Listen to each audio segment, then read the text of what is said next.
225. Mas Prio 225.000, 250 juta. Ya, Sekarang Mas Prio ada nggak?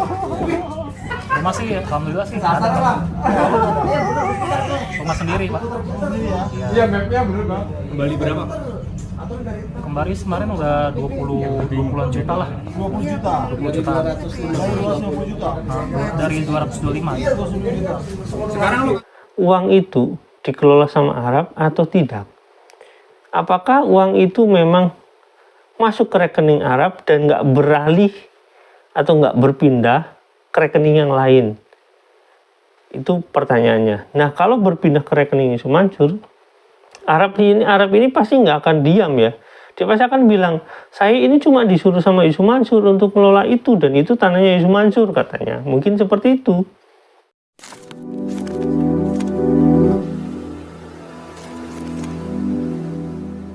Lanjut lagi ke video berikutnya karena masih ada potongannya, dan kita lihat dulu video teman-teman, video berikutnya. Yuk check it out. Mana Mas Prio bisa jadi koordinator? Sebenarnya koordinator kan si Pak Hadi. Cuman saya ngomong aja di grup gitu. Kalau misalnya terkait pencairan, gimana nih Pak Hadi, belum ada yang cair-cair gitu. Cuma emang tiap kali kita pancing seperti itu, emang jawaban dari Pak Hadi juga nggak ada gitu. Muter-muter ya. Kita mencoba menghidupkan grup aja sih, Pak. Oh gitu ya. Jadi Mas Prio dapat transferan pertama kapan Pak? Apanya? Dapat transferan pemulangan pertama di ulangan. Pertama pengembalian. kan 13 kali kan? Seripan pertama apa? Tahun berapa? Seripan pertama. Tahun 2000 berapa ya? 2019 kayaknya, Pak. 13 ya. Yang kita bareng-bareng semua, Pak. Itu berapa kali pertama tuh pengembalian berapa tuh Mas? 100 juta. 100 juta. 100 juta dibagi rata tuh. 52 orang. 1,7 masing-masing tuh. Jadi, Masih rata tuh, Pak. Masih rata ya? Masih rata. Terus yang berikut lagi ditransfer? Kalau nggak salah sampai 3 atau 4 kali lah, terus 100 juta. Itu tetap dibagi rata? Iya, dibagi rata. Dibagi rata sampai enggak, yang presentasi itu yang kedua. Yang kedua mulai baru kedua. Presentasi sesuai dengan jumlah. Sesuai dengan jumlah. Kalau dia besar, dapat persennya besar. Iya. Kalau dia kecil gitu. Mas Prio tahu nggak yang transfer dari rekening siapa Mas? Itu sih tertulisnya Yusuf Mansur sih di screenshot DCA yang kurang tahu sih kalau itu. Cuman namanya Yusuf Mansur. Yusuf Mansur ya. Atas nama Yusuf Artinya dari Mansur. rekening Yusuf Mansur sendiri yang ngirim. Iya, tulisannya sih. Dari situ ditransfer ke Pak Hadinya itu. Wadi. Jadi screenshotan itu ditransfernya ke dikirimnya ke Pak Hadi. Oh. Tapi kalau pertama itu pure murni itu dari rekeningnya Jamal. Jamal sendiri ya. Pertama kali perdana. Nah, yang terakhir ditransfer kapan nih Mas? Bulan April April tahun 2023 ini. 2023. Sebesar 30 juta kalau nggak salah. 30 juta. Yang akhirnya Mas Prio bagi rata semua. Iya, sesuai presentasi, Pak. Oh, saya. Masih. Ini dapat berapa? 300.000. Alhamdulillah. Kecil lah. Mas, ini dapat berapa Mas?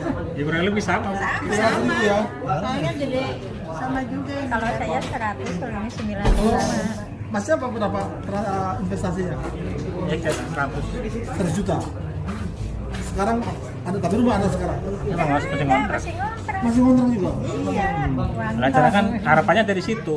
Arab itu kan. Rencananya. Harapan uangnya dikumpulkan Ya. dengan cukup lama, dapatnya 100, dikasih DP dulu, besoknya kan ngangsur gitu kan. Iya. Jadi sekarang masih ngontrak aja Mas. Sekarang Masih masih Pak, ngontrak. namanya ngenes banget saya. Aduh, ya Allah. Cukup adanya DP, terus kita nanti cicilan per bulannya 2 jutaan. Udah niku semua Pak. Kamar nanti ditambahin lagi kamar mandi. Udah niku situ sama Arab. Kenyataannya Oh iya, bapaknya pernah ketemu Yusuf Mansur? Pernah. rame-rame Pak, bareng-bareng. Di Papus. Saya enggak. Ketemu pertama Enggak ada. kapan itu Pak? Apanya? Ketemu Ketemu Pak. Yusuf Mansur pertama? Kita kami itu pas waktu bulan puasa ya. Di rumahnya ya kayak. Di pesantrennya Pak. Tahun. Setelah ketemu, pokoknya setelah terseret dari LSM itu, Pak IM tuh manggil kita semua. Pak. Intinya dia nggak mau urus sama LSM, saya yang nanggung nasabahnya Arab, sedekahnya seorang dia nggak pas sedekah gitu, kecil aja. Tapi sebuah waktu membeli pertama tahu nggak bahwa Arab ini temannya Yusuf Mansur? Enggak, belum tahu. Tahu ya. Nggak tahu Pak. Tak tahunya dia tuh tangan kanannya Yusuf Mansur, kalau ada pembangunan proyeknya Yusuf Mansur dia yang nangani. Iya, Arab ini? Iya, Iya. anak buah Yusuf Mansur lah gitu. Tahunya gitu. Sampai bapaknya juga yang mengadakan bangunannya gitu, bahan-bahan bangunan. Bapaknya siapa? Nggak, Bapaknya suaminya. Pak, enggak, Bapaknya Arab. Arab. bapaknya Arab, tapi sekarang udah meninggal. Iya. Bapaknya Pak Nah, Arab inilah yang tangan kanannya Yusuf Mansur untuk mengerjakan proyek-proyek itu. Iya. Dan suami ibu pernah mengerjakan. Suami saya pernah mengerjakan bangunan Jadi itu. bangunan itu. Jadi Bang Anut tukang bangunan ya Bu ya. Oh, iya. Setahu saya gini Pak, jadi uang nasabahnya Arab Ya. itu dipakai buat renovasi pesantrennya YM yang di Cikarang. Oh. Lagi ada pembangunan. Tahunya saya dari anak buahnya Arab. Jadi Gimana duitnya uang? duitnya nasabahnya Arab ini Ya. kayaknya dipakai buat bangun apa pesantrennya di Pesantren. Cikarang, renovasi. Jadi Maksudnya uang buat bayar materialnya, Ya. tukangnya itu pakai duitnya Arab dulu. Misalkan dia habis kan bangun di MAM habis, Iya. habis kan dia kan bayar ke Arab. Iya. Cuma kadang mungkin bayarnya 1 miliar atau 2 miliar. Jadi kan Iya. itu apa tekor Arabnya. Makanya manggil si ya ada kaitan di situ. Seolah-olah si M juga merasa saya juga sebagai korban di Arab, mungkin gitu. Kita nggak gitu. tahu. Itu Bapak udah tahunya dari temannya Arab. Temannya Anak buahnya. anak buahnya Arab. Jadi uang investasi Marketingnya, ini dipakai iya. dulu untuk renovasi. Iya, kadang Pak kapan Pak kata mau bangun Pak? Enggak dulu Pak. Ini lagi Pak Arab lagi fokus bangun renovasi pesantrennya YM di Cikarang. Oh. Berarti kan duitnya dipakai itu Iya. buat bangun, buat nalangin bangun itu. Pak, waktu ketemu Yusuf Mansur pertama itu bulan puasa itu ya. Itu Iya. apa katanya Yusuf Mansur, Pak? Ya bukan itu bukan. Ya itu Pak oleh dia apa namanya sebagai dia yang nalangin Iya. Arab itu. Udah nanti saya take over, saya Iya. bayarin gitu Iya, ya. Bahasanya mah sedekah, ngomongnya sedekah. Oh, sedekah? Iya. Sedekah gimana maksudnya? Iya, bayar ke kita nasabahnya Arab tuh seolah dia sedekah, dia yang nalangin gitu. Oh. Jadi pahlawan lah. Jadi dia bayar ke bapak ibu-ibu mulangin uang itu seperti dia sedekah. Heeh. Seolah-olah dia bantu jadi pahlawan gitu Pak. Oh, iya, iya. Jadi bukan mastermind-nya gitu loh istilahnya. Iya. Padahal sebenarnya ya tanya dulu kayaknya dia juga mastermind gitu. Mastermind. Cuman dia datang sebagai pahlawan nih. Iya, iya. Oh dia saya bantu nih sedekah. Kan tidak ada orang kalau tidak mau menerima uang mau bertanggung jawab tuh nggak mungkin. Makanya kita Pak, Aneh. sebenarnya menurut apa keterkaitan ya Yusuf Mansur sama Arab ini di mana saja? Pak keterkaitannya. Ya. Ali saya jadi fokusnya ke sini. Sebenarnya jujur aja sih, kalau saya ngambil dulu bukan karena dua orang ini Pak. Iya. Karena teman Pak. Oh. Ya Jadi temannya sekarang udah beda grup nih. Gak ada di sini. Udah pisah grup ya. Sekuler ya. Gue ini masih Pak, sekarang masih. Jadi maksudnya customer. Jadi saya itu karena teman tetangga emang tetangga satu kontrakan kan. Iya. Diajak. Kebetulan saya memang lagi nyari kan udah perencanaan gitu. Oh ada nih kata saya cek juga rumah tuh tanahnya di Kenanga itu kan. Saya Iya, cek. nangga sih. Oh ya udah dan Ara juga ada rumahnya dong, tempat tinggalnya ada, saya cek. Udah saya urus gitu kan. DP itu pertama 50 juta tuh, saya langsung kasih. Nah, yang kedua agak curiga memang tuh, Pak. Ah, curiga? Yang 20 juta ini langsung menghilang kan, Pak. Oh.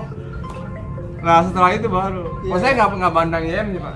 Saya udah nggak istilahnya udah nggak bandang kayak gitu, mau dia pakai SWOT mau pakai PC saya nggak mempan. Iya, serius. Kalau saya pemandang sekarang ini kalau bisnis taruhlah dulu nggak Ustadz saya nggak mempan, Pak. Iya, iya. Ya karena teman aja nih. CS banget mas saya tetanggaan Pak gimana Pak? Ditawarin dia udah ngambil juga dan dia udah DP gitu. Iya, iya, iya. Saya pikir orang ini sekantor teman saya dong, pasti sih ya, dia ngejurusin saya gitu Pak. Udah saya DP. Nah yang kedua itu hilang Pak orang kayak Pak ya. Saya samperin ke rumahnya nggak ada. Nggak ada. Nah itu udah dek aja langsung.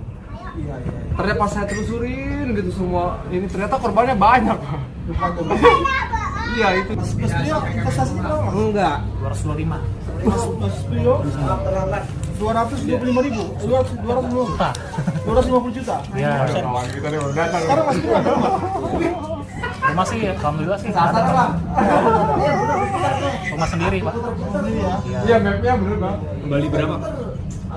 Kembali kemarin udah 20-an juta lah. 20 juta. 20 juta. Dari 250 juta. Dari 225. Iya, 250 juta. Sekarang lokasi perumahan itu masih ada? atau ada perumahan lain? Saya tahu di cek lagi. Terakhir sih emang ada tuh, tapi sebagai Kalau saya sih lokasi ada, cuma lokasi ada. udah dibangun gitu. Cuman cuma berapa 30% kali. Iya. Masih ada tuh kalau mau Tapi dilihat. dimiliki orang lain gitu? Enggak. Enggak juga yang di sama Pak Ing itu. Nggak gini, Iya, Iya, itu. ya, ada yang udah nggak gini, lagi. kalau dari Bapak Ibu ini waktu begitu DP mau ngelihat tanahnya nggak? Ditunjukkan tanahnya nggak? Iya. Namanya sih kita Iya, lokasi Pak. Lokasinya ditunjukkan ya, Iya. ini gitu ya. Nah, lokasi itu sekarang siapa yang nempatin? kalau saya sih enggak ada Pak. Keabsahannya sih kita belum Masih kosong ya? Masih kosong. Pernah ditunjukkan sampai dengan saat ini masih kosong ya. Kalau Ibu gimana? Bu? Masih kosong. Tapi Udah yang- lama sih nggak kosong. Yang punya Pak Iing itu dibangun oleh pemilik tanah dan ditempati oleh orang lain. Pak Iing yang di Radio Ron, Bu. Radio Ron. Radio Ron itu dibangun sama pemilik tanahnya dan akhirnya dijual sendiri oleh Itu yang di Radio Ron itu yang punya guru-guru dagut semua. Dagut semua yang udah sini. Oke, itu videonya teman-teman. Nah, pertama, transfer yang pengembalian atau transfer apa ya? Yang mungkin untuk apa ya? Dalam tanda kutip untuk biar mereka diem gitulah intinya lah. Biar mereka diem itu dikembalikan dengan cara dicicil biasa ya. Ya, misalkan dalam korban begitu banyak dicicil cuma 100 juta itu kan sebenarnya ya apa ya sedikit sekali. Yang jadi masalah pada tahun-tahun itu adalah kalau misalkan ini memang benar Yusuf Mansur yang mencicil ini ya, karena rekening atas nama Yusuf Mansur itu saya tahu nomor rekeningnya gitu ya, dan itu memang ada atas nama Yusuf Mansur. Nah, kalau misalkan Yusuf Mansur mengirim uang pada tahun-tahun itu dan sampai sekarang itu mengirim di bulan itu, di bulan yang terakhir Maret atau April lah pokoknya di bulan itu.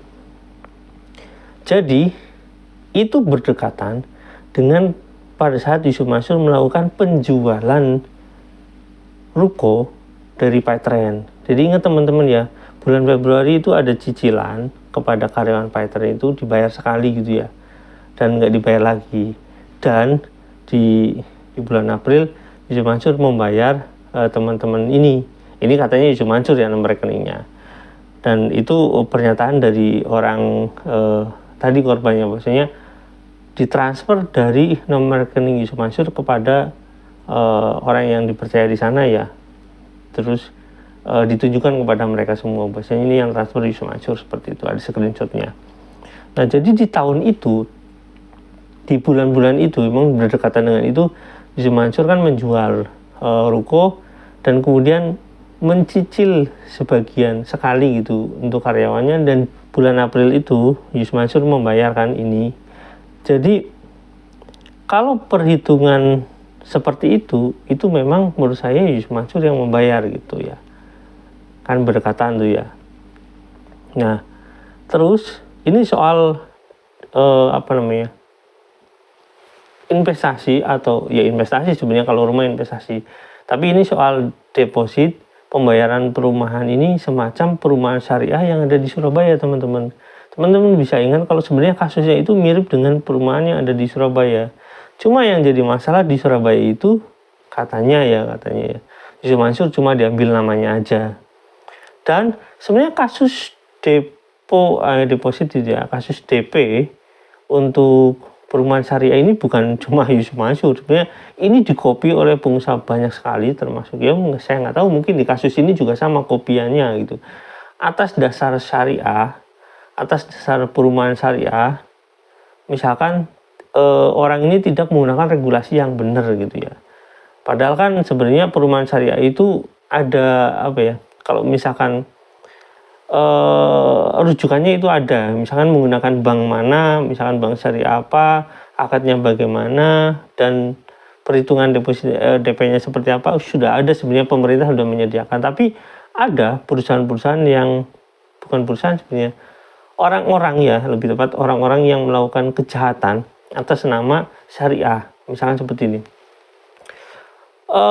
Anda DP setengah rumahnya itu, setengah dari nilai rumah itu, dan kemudian sisanya nyicil, itu dianggap tidak riba gitu. Itu alasannya seperti itu. Padahal pemerintah punya skema untuk perumahan KPR syariah itu ada skemanya sendiri gitu ya. Nah, terus katanya Arab ini yang tadi disebutkan bahwasanya Arab ini sebagai tangan kanan dari Yusuf Mansur, itu katanya ya. Dan itu dikasih tahu sama karyawannya. Dan karyawannya menyebutkan bahwasanya uang yang dikumpulkan itu memang kemungkinan besar dipakai untuk membangun pesantren. Bangun pesantren yang dikelola sama Yusuf Mansur katanya. Nah, karyawannya kan tahunya mungkin dari si Arab, atau dia melihat kenyataan di lapangan seperti itu gitu ya teman-teman. Pertanyaannya adalah, orang bodoh mana yang melakukan pekerjaan itu di luar skema perusahaannya gitu ya. Misalkan perusahaannya aja dia belum selesai, terus dia membangun tempat lain, ya itu pasti bermasalah gitu. Dia pasti tahu itu akan bermasalah. Kenapa? Ya tenornya atau terminya itu akan lama gitu untuk bisa membangun perusahaan yang misalkan properti yang dibangun. Nah, yang jadi masalahnya kewenangan untuk membangun propertinya itu sebenarnya sama siapa? Kenapa itu nggak dibangun? Dan kenapa itu jadi Yusuf Mansur yang nalangin? Itu kan aneh ya teman-teman ya. Kalau misalkan kewenangan pengelola keuangannya itu memang dikuasai sama Yusuf Mansur, tentu saja Arab itu mau bekerja sesuai kehendak Yusuf Mansur ya nggak ada masalah, karena kan yang ngelola Yusuf Mansur secara keuangan ya, dia cuma kerja aja dan dia cuma di atas namakan saja atas nama CV dia. Menurut saya kayak gitu ya. Jadi ya dia ngikutin aja karena bosnya mungkin Yusuf Mansur kayak gitu ya teman-teman. Dari kecurigaan yang tadi ya teman-teman, ada korban yang curiga dan dia kemungkinan si mastermind-nya gitu, jadi kingmaker-nya itu siapa ya, yang jelas ya jokernya itu ya kemungkinan Yusuf Mansur. Kenapa? Ya nggak mungkin ada orang yang tiba-tiba jadi pahlawan bayar hutang yang begitu banyak, dalam tanda kutip ini masih dikategorikan hutang mungkin karena belum ditersangkakan gitu ya. Yang jelas kalau udah masuk ke ranah pidana, nanti penggelapan dan penipuan mungkin akan lebih jelas ya, tenang. Nanti akan saya bahas ya teman-teman. Nah, pertama gini, kita akan menentukan apakah kasus ini pidana atau perdata. Nah, menurut saya kasus ini bisa dijalankan kedua-duanya, perdata maupun pidana. Sisi dari keperdataannya adalah adanya surat-surat, misalkan seperti itu, surat bukti transfer atau apa. Sisi dari pidananya adanya orang yang sulit dihubungi, kabur dan nggak bertanggung jawab, misalkan seperti itu ya, dari pidana. Nah, dari pidananya ini kita bisa jauh lebih dalam lagi, masuk ke ranah yang lebih lebar gitu ya. Intinya kalau misalkan si Arab ini ditangkap, nanti akan diketahui apakah uang itu dikelola sama Arab atau tidak. Apakah uang itu memang masuk ke rekening Arab dan nggak beralih atau nggak berpindah ke rekening yang lain. Itu pertanyaannya. Nah, kalau berpindah ke rekening Yusuf Mansur, Arab ini pasti nggak akan diam ya. Dia pasti akan bilang, saya ini cuma disuruh sama Yusuf Mansur untuk mengelola itu, dan itu tanahnya Yusuf Mansur katanya. Mungkin seperti itu. Atau memang ada perjanjian-perjanjian lain di sana seperti itu. Nah, kemudian sebenarnya sederhana. Jika teman-teman mau melihat, teman-teman korban ini mau melihat status tanahnya itu gampang, tinggal ke kelurahan gitu. Nanti ada peta lokasi dari kelurahan menjelaskan bahwasanya ini tanah siapa, milik siapa, peralihannya kemana. Sebenarnya dari kelurahan itu gampang gitu. Kalau pengen lebih jelas ya nanti tanya ke BPN, sebenarnya itu lokasi punya siapa gitu. Kalau mau diinvestigasi teman-teman. Jadi akan lebih jelas. Ini kasusnya seperti apa, tanah siapa, tinggal didatangi. Kalau misalkan ternyata itu tanahnya milik Yusuf Mansur, ya berarti Yusuf Mansur lah salah satu ya mastermind-nya kayak gitu. Kalau misalkan tanahnya itu milik orang lain, nah datangilah orang tersebut. Sebenarnya tanah tersebut itu perjanjiannya seperti apa dengan si Arab ini, atau misalkan ada hubungannya dengan Yusuf Mansur, ya tinggal seperti itu ya teman-teman. Oke, kita akan lanjut lagi ya teman-teman ngebahas ini karena masih panjang bahasanya. Ya setelah, ya mungkin saya akan lebih jauh lagi investigasi terhadap kasus ini. Oke, sampai sini ya teman-teman. Jangan lupa like, subscribe, dan komen. Jangan lupa juga share. Wassalamualaikum warahmatullahi wabarakatuh. Bye.